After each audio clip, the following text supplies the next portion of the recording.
það eru kennaramálin sem ætlum aðeins að taka fyrir í dag og það er nú kannski ástæða til. Það voru margir örugglega sem að sá Kveik í gær, fréttaskýringaþáttinn, þar var fjallað þetta. Já, og það kom fram að það væri yfirvofandi kennaraskortur innan 10 til 15 ára ef ekkert verið að gert á að tala að myndi vera skortur myndi vanta í helming af stöðum í Reykjavík á þeim tíma ef ekki verið brugðist við.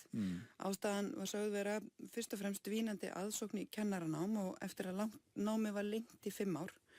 En kennarar kvarta undan auknu álagi við kennslu meðal annars vegna þess hve mörg börn eru með sérþarfir í hverjum árgangi. Þetta er svona margþættur vandi. Það kom líka fram að það eru þrefalt hærra hlutfall greininga hér á landi en í löndunum í kringum okkur. Já. En hingað er komin Þorgerður Laufey Diðriksdóttir, formaður Félags grunnskólakennara. Vertu velkomin. Já, takk. Ég er nú sem sagt nýkjörin og tek ekki við fyrir 18. maí, þannig að ég er svona milli vita, eins og maður segir. Ég er að kenna út í skólum núna og er einmitt bara á vettvangi, bara á gólfinu, eins og maður segir, sko, þannig að ég er í mikilli nálægð við starfið og kveikt í mér. Og það verður að segjast eins og að þetta ástand sem þarna kemur fram og var verið að segja, þetta er ekkert nýtt. Nei. Þetta er eitthvað sem við erum búin að vera að horfa á og hafa áhyggjur af lengi. Það sem var kannski svolítið áhugavert var að það var verið að setja svona samansmerki á milli þess að lengja kennaranámið og skort á kennurum og dvínandi aðsókn í kennaranám. Eru skilin alveg, svona tengslinn þarna á milli alveg skýr? Já, ég meina Þóra sýndi það alveg svart og hvítu. Já. Og það verður bara alveg að skrifast á að það eru tölur á bak við það. Hins vegar verður við náttúrulega bara að horfast í augu við það og skoða raunverulega af hverju er dvínandi aðsókn í kennaranámið og hvers vegna eru menntaði kennarar ekki starfandi út í skólunum. Helmingur menntaðra kennara ekki að vinna við kennslu? Já.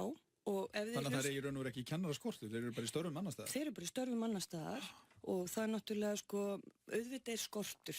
Hann birtist svona, hann birtist á þannan hátt að annars vegar eru leiðbeinendur að fara inn í skólana, að kenna, sem að er náttúrulega svona svolítið hringur. Þetta bítur í skottið á sér því að álagið náttúrulega eykst eftir því sem að færri fagmenn eru inni í skólanum.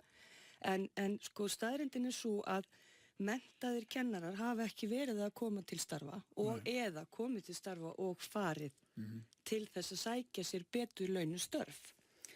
En með fullri virðingu fyrir kjarabaráttu kennara og fólk hefur skilning á því að þið viljið fá hærri laun, en hefur ekki umræðan innan stéttarinnar og út í samfélagið ákveðin fælingamátt? Getið þið ekki tekið neina af þessari ábyrgð yfir á ykkur að þið séu bara í rauninu búin að tala þetta starf niður þannig að fólk vilji ekki fara að læra þetta? Við erum með afskaplega breitt bakk og við erum að taka okkur mikla ábyrgð í samfélaginu bara almennt á alls konar málum. Ég held að umræðan innan kennarastéttarinnar og það sást kannski á unga fólkinu sem þarna var að mennta sig til starfans, hafði mikla væntingar og mikil gleði að fara að starfa sem kennarar. Fólk fer inn í kennaranám af hugsjón. Það kom alveg skýrt fram hjá þessu unga fólki. Og það er ótrúlegu fjöldi hugsjónumanna til í samfélaginu, bæði innan skólakerfisins og svo fólk sem hefur mentað sig til starfans. En raunveruleikinn blasir auðvitað við að þegar þú kemur til og ferði í vinnu þá þarftu að hafa ofan í þig og á.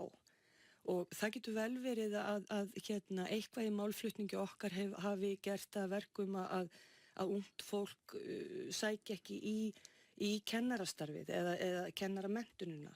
En það er ekki síður sú staðreynd að virðing fyrir kennarastarfinu hefur verið að dvína og það finnum við jafnvel sjálf sem erum innan skólana.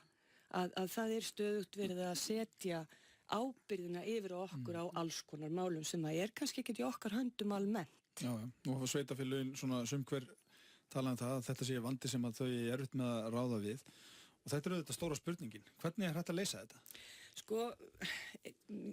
Grunnurinn er auðvitað bara að taka höndum saman og setjast yfir það að þetta starf þarf að vera samkeppnishæft gott fólk. Það er raunverulega þannig að þeir sem fara í þetta nám hyggjast og ætla sér að starfa við þetta.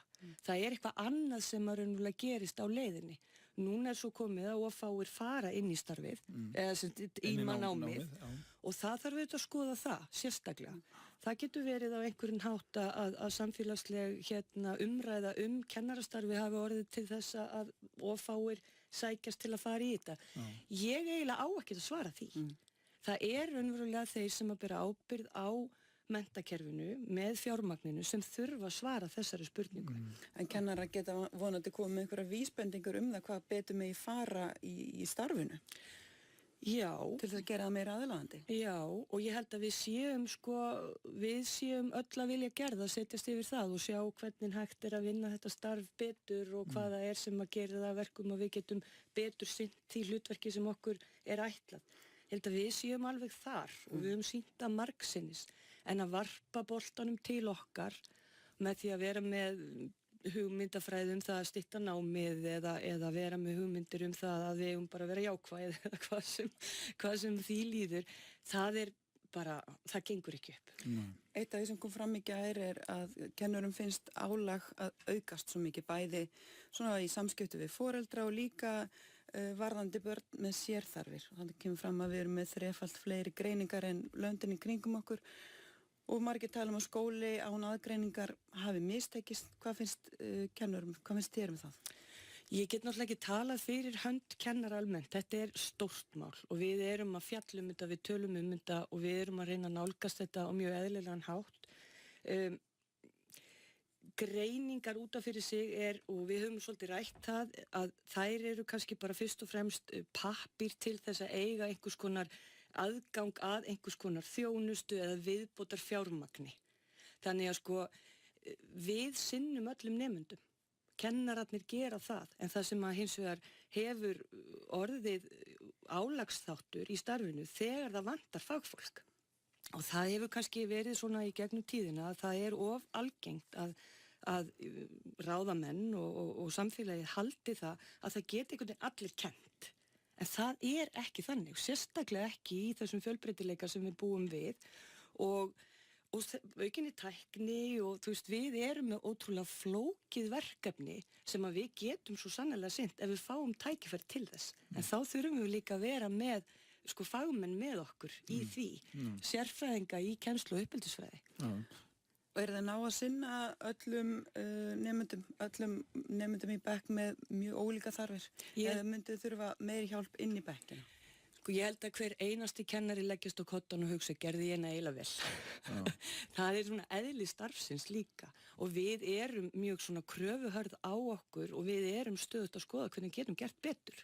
Þannig að þú spyrir mig beint kennarar á gólfinu sem er að fara núna í kennslu eftir smá stund, þá myndi ég segja, ég get alveg gert betur. En það er það sem ég leitast við á hverjum degi. Já, en svo vantar fjármagn þarna? Það vantar bara fagfólk, kennara, sérfræðinga í uppeldis- og við höfum svolítið verið að horfa á það undanförnum árum að það er verið að taka í burtu frá okkur sérfræði heitið. Það er verið, við erum sérfræðingar í kennsluuppeldi. Grunnskólakennarar eru þeir sem eiga sinna hlutverkinu innan skólans og það hefur svolítið verið að bera á því að það sé svona verið að miskilja þetta ákall og verið að koma þá með einhverja aðra sérfræðinga sem hafa ekki þetta hlutverk sem að við höfum og höfum mentað okkur til. Já.